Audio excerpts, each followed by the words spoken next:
보겠습니다. 출애굽기 22장 1절에서 15절입니다. 우리 같이 합독하겠습니다. 시작.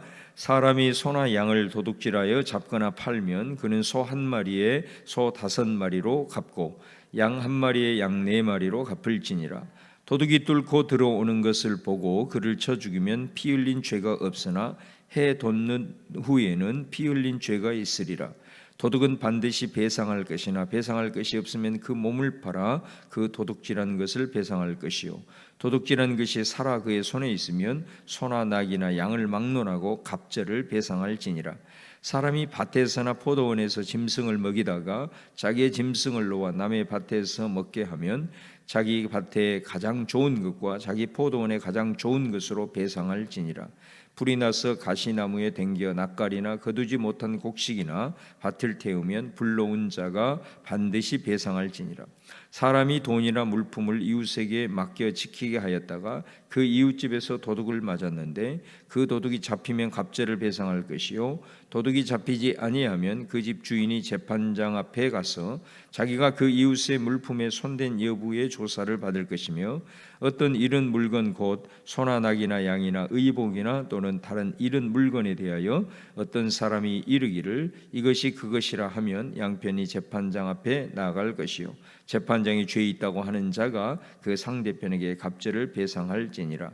사람이 낙이나 소나 양이나 다른 짐승을 이웃에게 맡겨 지키게 하였다가 죽거나 상하거나 끌려가도 본 사람이 없으면 두 사람 사이에 맡은 자가 이웃의 것에 손을 대지 아니하였다고 여호와께 맹세할 것이요, 그 임자는 그대로 믿을 것이며 그 사람은 배상하지 아니하려니와, 만일 자기에게서 도둑 맞았으면 그 임자에게 배상할 것이며 만일 찢겼으면 그것을 가져다가 증언할 것이요, 그 찢긴 것에 대하여 배상하지 아니할지니라. 만일 이웃에게 빌려온 것이 그 임자가 함께 있지 아니할 때에 상하거나 죽으면 반드시 배상하려니와 그 임자가 그것과 함께 있었으면 배상하지 아니할지니라. 만일 새낸 것이면 새로 족하니라. 아멘. 자, 오늘 말씀은 십계명의 8계명 중에 도둑질 하지 말라라고 하는 말씀에 대한 구체적인 시행 세칙이고, 또 법률 용어로 하면 판례라고 할 수가 있겠습니다. 레위기에도 보면은 6장에 보면은 그 레위기에 5가지 제사가 나오는데 그 중에 마지막에 나오는 제사 종류가 속건제라는 게 있습니다. 속건제는 일종의 배상 제사라고 할 수가 있죠. 하나님의 거룩한 것을 함부로 손대는 이제 행위하고, 그 다음에 다른 사람의 소유권을 침해했을 때 이제 이 제사를 드립니다. 이 제사가 배상 제사인 이유는 다른 사람의 소유에 이렇게 침해를 가했을 때는 거기에 보면 먼저 원금의 5분의 1을 더해라라고 하는 것입니다. 그래서 배상 제사라고 하는 거죠. 그래서 원금의 5분의 1을 더해라라는 그것에는 이제 요즘식으로 얘기를 하면 일종의 정신적 보상의 피해까지. 왜냐하면 다른 사람의 소유를 침해를 했을 때 단순히 그것은 단순한 소유 침해가 아닙니다. 왜냐하면 그 사람에게 있어서는 잃어버린 것, 손해본 것이 그것을 도둑질하고 침해하는 사람하고 완전히 입장이 다르기 때문에 그렇습니다. 잃어버린 사람에게는 굉장히 그것이 소중한 것일 수가 있다라는 거죠. 그것을 침해하고 또 뭐 도둑질 한 사람에게는 그것이 하나의 물건이 될 수도 있고, 단순히 그냥 하나의 그 잃어버린 것일 수 있지만, 잃어버린 사람에게는 단순히 그런 차원이 아니기 때문에 반드시 거기에는 원금에다가 그 이상의 것으로 배상을 해라. 그 사람이 가지고 있는 그런 상처 또 정신적인 보상까지 다 해라. 그런데 중요한 것은 뭐냐면 이거를 배상한다고 끝나는 게 아닙니다. 반드시 하나님 앞에 제사를 또 드려야 됩니다. 그러니까 회개 제사죠. 일종의 사람한테 배상하면서만 끝나면 안 되고 반드시 하나님 앞에 양을 잡든 또 염소를 잡든 잡아서 하나님 앞에 회개 배상 제사를 드릴 것을 말을 하고 있습니다. 그래서 이 구약에서 사실 말씀하고자 하는 것은 뭐냐면 우리가 어떤 다른 사람의 어떤 소유권에 침해를 하거나 또 다른 사람에게 어떤 그 심각한 어떤 그 상처나 이런 것들을 입혔을 때 우리는 자칫 잘못하면은 그냥 하나님 앞에 회개하고 끝내버리는 경우가 있습니다. 그건 잘못된 것이다라는 거죠. 반드시 그 당사자에게 용서를 구하고 또 어떤 피해를 입혔으면 보상을 해라라는 것. 또 그 반대로 그 사람에게 문제만 해결을 하는 것으로 끝내면 안 된다는 것입니다. 반드시 그것을 하나님 앞에 이 잘못에 대해서 또 용서를 구하는 그런 모습을 얘기를 하고 있죠. 오늘도 똑같은 그 비슷한 내용인데 이제 배상에 대한 말씀이 나오는데 오늘 1절이 시작하면 어떤 사람이 도둑질해서 그것을 팔거나 이미 죽였다 그러면 5마리, 소 같은 경우는 5마리, 양은 4마리로 갚아라. 원래 이 레위기 6장에는 소유권의 침해를 입혔을 때는 5분의 1, 그죠? 그러니까 그 원금이다 그러면 20%만 더 얻쳤는데 오늘 말씀에는 5배를 더 내라는 거죠. 차이가 많죠. 물론 이 차이를 굳이 설명을 하면은 레위기 6장 같은 경우는 처음에는 자기가 부인을 해요. 그런데 자기가 제사를 드린다는 것은 뭐를 의미하겠어요? 제사를 드린다는 것은 자기가 먼저 잘못을 시인하고 있다라는 거 아니겠습니까? 그러니 5분의 1인 거죠. 처음에는 자기가 나 이거 안 했다고 막 부인을 했다 할지라도 배상 제사를 하나님 앞에 드린다는 것은 이제 요즘 우리식으로 얘기하면 자수를 했다거나 또 아니면은 자기가 하나님 앞에서 잘못한 것을 시인한 거기 때문에 차원이 다른 것입니다. 이거는 이제 사람이 소나 양을 도둑질한 것을 자기 스스로 자백하거나 이게 아니라 잡힌 거죠, 일종의. 그렇기 때문에 그런 경우는 완전히 5배를 하고 양 같은 경우는 4배를 이렇게 하고 있는 것을 볼 수 있습니다. 4절에 보면 도둑질한 것이 살아서 그의 손에 있으면 갑절 2배를 배상해라 이렇게 얘기를 하죠. 여기도 좀 차이가 있는 걸 보게 됩니다. 도둑질을 해서 그것을 처분을 했거나 그것을 팔았거나 잡았다라는 것은 4절과 비교를 해봤을 때만 이 사람 완전 지능범입니다. 일종의 꾼이다라는 거죠. 그러나 4절 같은 경우는 도둑질한 것이 아직 살아서 그 손에 있다. 뭐 여러 가지 이유가 있을 수 있겠지만 1절에 나와 있는 이 꾼과 비교를 해봤을 때는 이 사람에게는 좀 뭔가가 양심의 가책을 지금 느끼고 있는 상황일 수도 있다라는 거죠. 그런 측면에서 이 율법의 규정에 이런 꾼들하고 그러지 않는 사람들에게 있어서는 엄청난 차이가 있는 거예요. 배상에 있어서도 차이가 있는 것을 봅니다. 어찌하나 이 잡거나 팔았을 때 5마리로 4마리로 갚았다라고 하는 것은 요즘 우리식으로 얘기를 하면은 이게 한두 번 해본 솜씨가 아니에요. 그러니까 일종의 가중처벌이라고 할 수가 있는 거죠. 사실 여러분 소 한 마리를 훔쳤을 때 그 4마리 5마리로 보상한다고 생각해 보세요. 이거는 완전히 경제적으로 파산을 하는 겁니다. 그러니까 오늘 말씀을 이렇게 쭉 읽어보면 사실은 이 도둑질에 대해서는 긍휼이 없습니다. 하나님은 이게 오늘 말씀에도 보면 뭐라고 얘기하냐면 만약에 도둑이 반드시 이렇게 배상을 해야 되는데 배상할 것이 없다 그러면 몸을 팔아라 그렇게 얘기합니다. 자기 몸을 파라고 얘기합니다. 그 말은 무슨 말이에요? 갚을 거 없으면 노예 생활이라도 해라, 종이라도 해라. 요즘 우리식으로 얘기를 하면 몸으로 때우거나 아니면 감옥에 들어가거나 가차가 없는 거예요. 그러니까 이 부분에 대해서는 얼마나 강력하게 얘기하는 게 4배 5배를 하기 위해서는 결국은 도둑질하다 걸리면 자기 모든 가산 모든 것 다 탕진하고 경제적으로 완전히 파산해서 노예 생활을 할 수밖에 없도록 그렇게 만든다라는 거죠. 그러니까 얼마만큼 이 도둑질에 대해서는 철저하게 하나님께서 규정을 하고 있는가라는 것을 보게 됩니다. 그래서 이런 파산을 경험하고 이런 것들을 통해서 다시는 그 일을 행하지 못하도록 우리 흔히 쓰는 말로 속담에도 3살벌이 여듭간다고 이런 어떤 강력한 처벌이 아니면은 그 사람이 다시 돌아올 부분들이 없기 때문에 아주 율법에는 강하게 하나님이 규정을 하고 있는 것을 볼 수가 있습니다.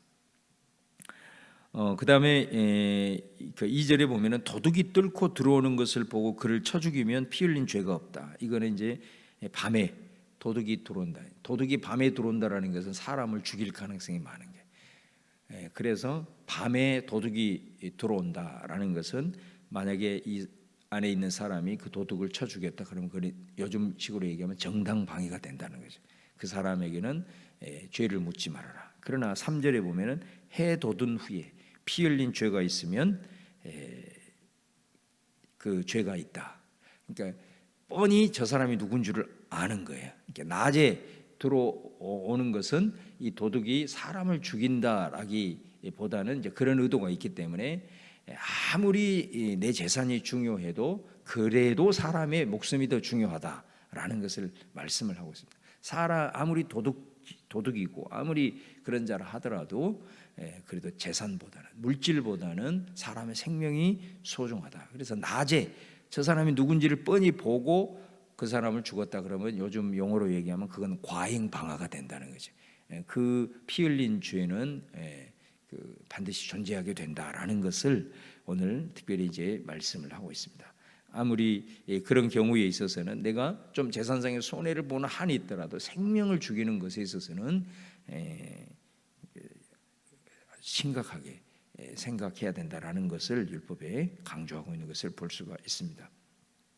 그 다음에 5절 이하에 보면은 사람이 밭에서나 포도원에서 이제 짐승을 먹이다가 어렸을 때 우리 뭐 소 같은 거 이렇게 몰고 다니면서 이렇게 이제 먹이잖아요. 이제 그러다가 이 자칫 이게 잘 안 봤을 때는 어떤 남의 밭에 들어가서 막 소들이 막 엄청나게 해집어 놓을 뿐만 아니라 이렇게 먹어버릴 그런 경우가 있었을 때는 어떻게 해야 되냐면은 자기 밭에 가장 좋은 것, 포도원에 가장 좋은 것으로 배상을 해라. 또 자기 밭에 그 불을 이렇게 태워서 잡초를 태우려고 하다가 다른 밭에 옮겨도 반드시 불러온 자가 배상을 해라. 그러니까 여기서 배상하는 그 기준이 뭐냐면 가장 좋은 것이에요. 별로 좋지 않는 것을 뭐 태우거나 또 좋지 않는 것을 먹었다 하더라도 배상할 때는 가장 좋은 것. 이것은 아까 말씀드린 대로 그것을 해롭게 하고 어찌하든 그것을 이렇게 하는 것은 하는 당사자에게는 별로 의미가 없을지는 몰라도 농사를 직접 짓고 또 그것을 쌓기 위해서 얼마나 그 당사자가 남모를 수고와 또 애를 썼기 때문에 완전 상대방의 입장은 다를 수 있다라는 거죠.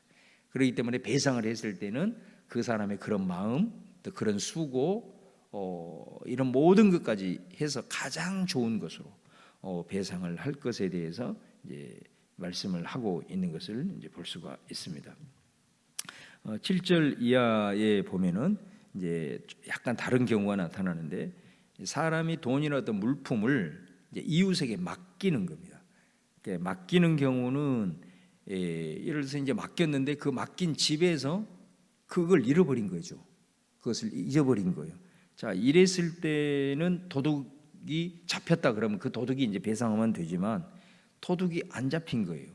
그러면 이제 우리가 어떻게 생각할 수 있냐면 물건을 맡긴 사람의 입장에서는 이 사람이 빼돌렸을 가능성에 대한 부분이 제기가 될 수가 있는 거죠. 그래서 이 부분에 대해서는 조사를 철저하게 받고 또 이 부분에 대해서 이제 나는 절대로 이 물건을 손대지 않았고 내가 이거는 빼돌리지 않았습니다라는 것에 대해서 철저하게 자기가 증거를 제시하고 또 잘 소명을 할 것에 대한 말씀을 하시는 거죠. 자, 그랬을 때 재판장이 그것을 딱 판단을 해가지고 내가 봤을 때는 당신이 이 물건을 빼돌렸을 가능성이 있다. 이제 뭐 억울할 수도 있겠죠. 그러나 그렇게 어떤 형태로든 재판장에서 판정이 나오게 되면 상대편에게 갑절을 배상을 하고 만약에 재판장이 봤을 때는 이 사람이 빼돌린 것 같지는 않는다라고 했을 때는 이 사람이 배상할 의무가 없다 이렇게 얘기를 하고 있는 겁니다. 또 맡겼는데 어떻게 하다가 이 맡긴 뭐 짐승이나 이게 맡겼는데 이게 죽어버리거나 아니면은 굉장히 상해를 입었다, 이런 경우도 이제 동일한 원리를 제시를 하고 있습니다.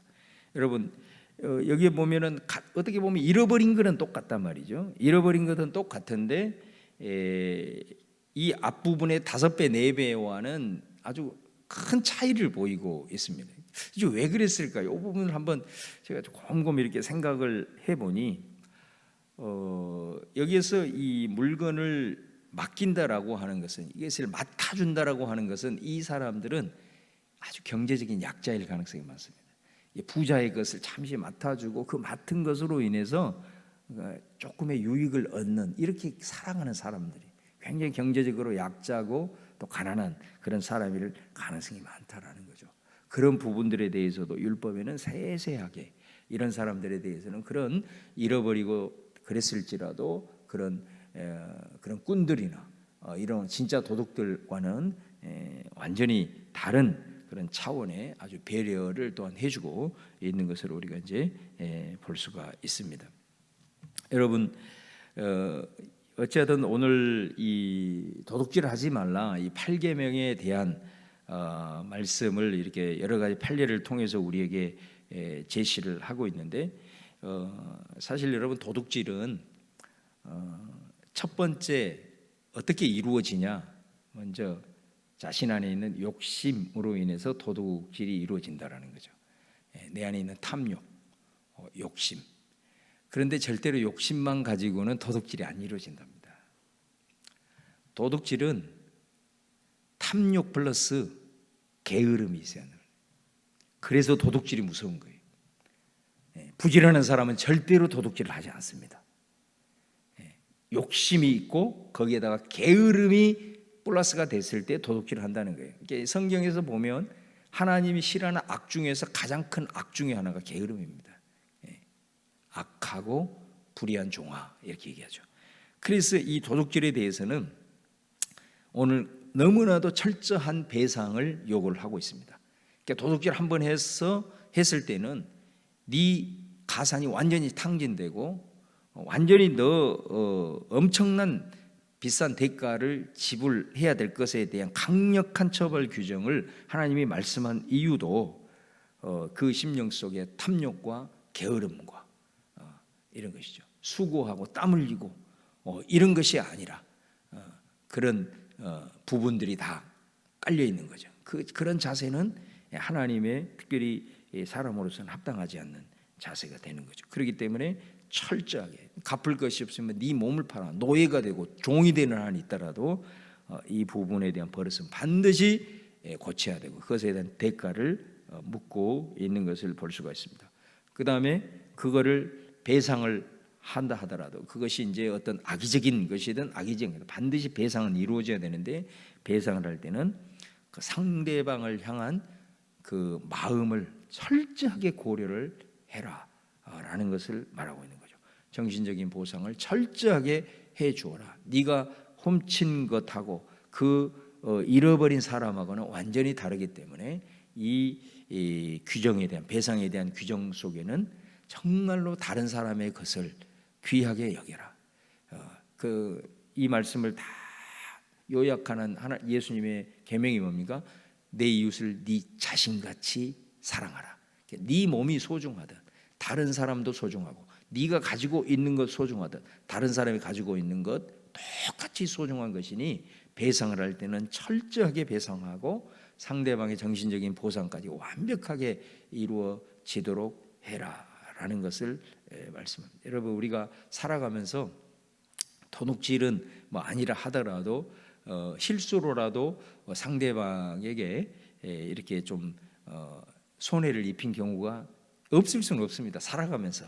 그랬을 때는 바로 이 배상의 원리를 우리가 좀 말씀을 통해서 생각하면서 그런 부분들의 상대방의 입장을 생각을 하고, 오늘 말씀처럼 그런 부분들에 대해서 너무 옹졸하게 그렇게 인색하게 할 것이 아니라 그 사람의 마음을 충분히 생각해 주는 그런 넉넉한 마음이 필요하다고 생각합니다.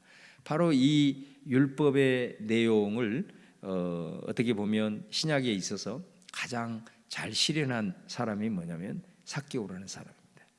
삭개오가 바로 보세요. 아까 레위기 6장의 속건제, 다른 사람의 재산에 침해를 했을 때는 본금에다가 5분의 1, 20%만 배상을 해주는 건데, 그것은 뭐예요? 자기가 잘못을 이제 시인하고 하나님 앞에 제사를 드리기 때문에, 회개했기 때문에 일종의 이제 자백을 하는 경우거든요. 그러니까 삭개오가 그렇게 살았잖아요. 다른 사람 착취하고 세리장으로서 이런 일을 하면서 부자가 됐지 않습니까? 근데 이 사람이 예수님을 만난다고. 그러니까 예수님을 만나서 자기 집에서 예수님과 함께 대화하고 식탁교제 하다가 자기가 먼저 얘기를 하는 거예요. 이게 그리스도인의 저는 모습이라고 해요. 배상 제사의 원리를 신약에서 오늘 이 시대 가운데 잘 실현한 전형적인 예라고 보는 겁니다. 삭개오가 뭐라고 얘기하냐면, 내가 앞으로 이 일을 하지 않겠습니다. 지금 내가 갖고 있는 이 재산 반을 다 팔아서 아무 조건 없이 가난한 사람들한테 주겠고, 내가 앞으로 이런 일을 하게 됐을 때는 4배를 보상하겠습니다. 그러니까 내가 앞으로 이런 일을 했습니다, 내가 이게 자백을 했습니다, 그러면 원래는 율법의 규정에 20%만 더해서 주는 건데, 삭개오는 뭐라고 얘기하냐면 자기가 자백하지 안 하고 잡히고 완전히 이거 부인함에도 불구하고 했을 때 4배를 배상하는 거잖아요. 그러니까 그런 심정으로 앞으로 내가 이런 다른 사람 그 소유권을 침해했을 때는 4배, 5배를 갚겠습니다. 이렇게 나가고 있는 이 삭개오의 모습이 오늘 이 출애굽기에 나와 있는 배상의 원리, 레위기 6장에 나와 있는 이 배상의 제사인 속건제의 마음을, 복음의 정신을 가지고 실현하는 전형적인 우리의 모범이 될 수 있다라는 것을 볼 수가 있습니다. 오늘 주신 말씀을 우리가 좀 생각하면서, 특별히 나와 다른 사람과의 수많은 그런 관계 속에서 우리가 어떤 기본적 마음을 가지고 또 살아가고, 또 혹이라도 우리 속에 이런 탐욕과 또 게으름, 이런 생각들이 한 길로 왔다 7길로 떠나가고, 날마다 복음의 정신으로 무장해서 삭개오처럼 그런 변화된 참된 모습으로 오늘 하루하루 또 좋은 그리스도인의 정신을 실현하면서 살아가는 저와 여러분이 될 수 있기를 바라겠습니다. 기도하겠습니다. 오늘 또 주신 말씀 생각하면서 우리가 살아가는 모든 삶의 여정 속에, 또 오늘 이 배상 규례를 통해서 말씀하시는 그 주님의 참된 정신을 잘 기억하고, 오늘 또 넉넉한 그런 마음을 가지고 또 상대방을 늘 배려하면서 또 복음의 정신으로 무장하면서 살아갈 수 있도록 나를 붙들어 주시고 말씀으로 인도하소서. 우리 같이 기도하고, 또 여러분 자신의 기도 제목 하나님 앞에 간절히 올려드리면서 우리 믿음으로 함께 기도하도록 하겠습니다. 주여 한번 부르고 기도합니다. 주여, 할렐루야. 아버지 하나님 감사합니다. 오늘도 아버지 하나님 새벽을 깨우게 하시고, 아버지 기도하게 하시고, 아버지 이 하루의 모든 첫 시간 주 앞에 올려드리며 하나님 의지하게 하시니 감사하고, 특별히 아버지 하나님께서 우리에게 주신 이 말씀 하루하루 아버지 하나님의 생명의 양식을 아버지 하나님 묵상하고 곱씹으면서 내 안에 아버지 하나님의 정말로 이 말씀이 살아 숨쉬고, 또한 아버지 하나님의 말씀으로 늘 충만할 수 있기를 바랍니다. 아버지 하나님 예수 그리스도를 만나 변화된 삭개오처럼 진정한 아버지 하나님 출애굽기의 배상에 그 규례들을 잘 복음의 정신으로 실현하는 저희 모두가 될 수 있도록 우리 주님 인도하여 주시기를 바랍니다. 아버지 하나님이여, 우리들의 삶의 일상 속에서도 날마다 아버지 하나님이여 다른 사람의 것을 소중히 여기고 귀하게 여기고, 아버지 하나님이여 그런 마음을 가지고 더 배려하고 함께 아버지 하나님이여 그런 귀한 삶을 살아갈 수 있도록 하나님 우리를 주장하시고 인도하옵소서. 오늘도 아버지 하나님 앞에 주님 간절히 기도하며 나아갑니다. 주님께서 우리 사랑하는 성도들의 마음 주장하셔서 예수 그리스도의 아버지 하나님이여 마음이 나의 인격이 될 수 있도록 주께서 붙들어 주시고 인도하여 주소서. 오늘 나의 아버지 하나님 모든 삶을 통하여 많은 사람들에게 유익을 주고 덕을 끼치고 아버지 하나님의 모습을 통해서 웃음을 전달할 수 있는 하나님의 귀한 백성들 다 되도록 하나님 우리들의 삶을 주장하시고 인도하옵소서. 할렐루야.